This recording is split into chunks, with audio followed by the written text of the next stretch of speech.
kaisan at good afternoon o good evening sa inyo dyan, lalo na sa Pilipinas. At ayun, naglalakad na naman po tayo rito. Andito tayo sa ating favorite spot. Ayan, nandito tayo sa may lamig. At napakalamig nga po ngayon dito. Kahit po dito tanghali ay 11 degrees ang lamig. So napakalamig nga po, kaya tayo po ay naglalakad, nagpapainit. At para siyempre kailangan ng katawan natin to. At ayan na naman po ang ating pong location. Siyempre sa likod natin, yan po yung tennis court na paborito nating nilalakaran, mga kainsan. Yan nga po yung sitwasyon, ano? Ayan, kumukurap yung ating camera. Kaya ngayon dito lang tayo sa front, tayo kumukuha ng video natin, mga kainsan. Hindi po tayo pwedeng magana sa likod, ano? Hindi kaya. Kaya dito tayo ngayon dahil nag-aabang na naman tayo. Kahit tanghalin tapat po rito, 12:30 nga po rito ng tanghali, ano?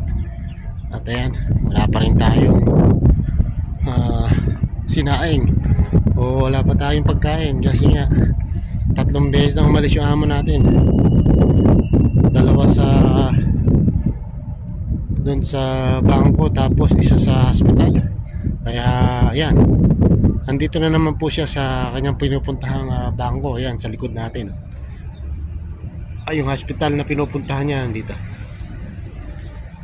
Ayan po. Kaya ngayon naghihintay tayo, nag-aabang lang tayo rito. At yun po yung talagang ating gawain, o yung ating trabaho, mga kainsan. So patuloy lang po tayo sa ating pong paglalakad. At tuloy-tuloy lang po tayo, mga kainsan, para sa ating kalusugan. Ayan, pabalik naman tayo ng clockwise naman tayo ng paglalakad. Sa kabila naman tayo maglakad. Yan, para mas maganda yung mas nakikita yung natin, video natin, mga kainsan. So big shoutout po sa inyo lahat, mga kainsan, sa lahat po ng nakakakilala sa akin. At doon po sa team ng Ascendra, big shoutout po sa lahat po ng ating po mga mentor o mga kasamahan, mga coach. Big shoutout po sa inyo lahat.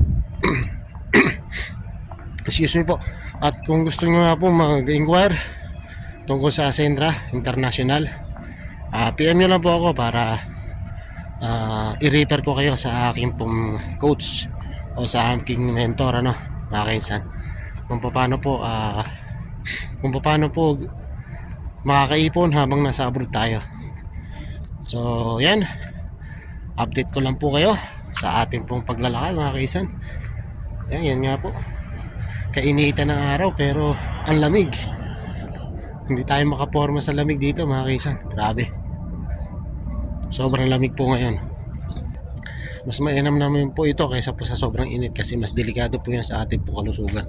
Pag sobrang init naman, mas delikado po pagka sobrang init, kasi nga yun ang bawal sa atin, yung sobrang init naman, saka yung sobrang napapagod.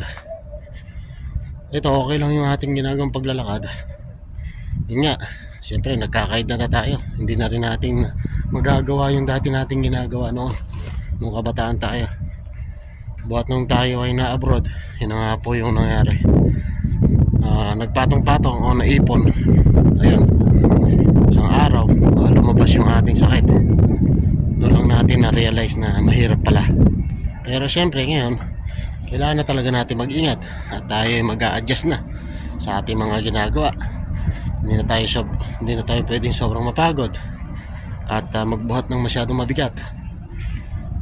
Pwede pa naman ibang ginagawa natin. Tulad nito, pwede naman tayo mag-exercise, maglakad-lakad, okay lang yan. Pero yung dating ginagawa natin, nagbubuhat tayo, nag-gym, hindi na natin pwedeng gawin siguro yun.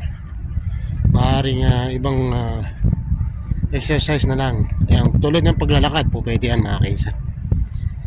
At hari nawa, awa ng Diyos, at okay na tayo.